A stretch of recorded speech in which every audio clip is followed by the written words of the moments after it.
Have you had to use pi in Excel? So generally speaking, there are two ways that you would do this. You either need the value for a calculation or you need to use the symbol without a value attached to it. Either way, here's what you can do. If you need to use the value of pi, you'll use the pi function, and this is equals pi with empty parentheses.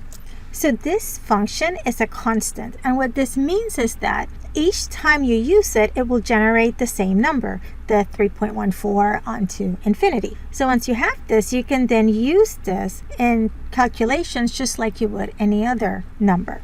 Now, if what you want to do is display the pi symbol, there are a few ways you can do so. And one option is to use an equation symbol. So Excel has a library of equations and equation symbols, and you'll find them under the Insert tab in the Symbol section. And once here, click on Equation to open up the equation menu in your ribbon. And notice here how we have a text box. So you'll come up to the symbols, open that up, select pi from the options, and it'll be inserted in your text box. And you can resize this and move this about like you would any other item in a text box.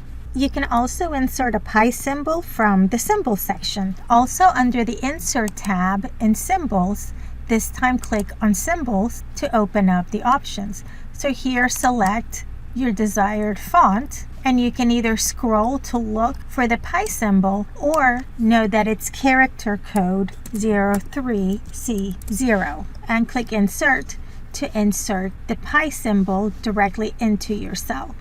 You can also use a keyboard shortcut to insert a pi symbol, and to do so you'll press the Alt key, and while still holding down the Alt key, type 227 from your number pad.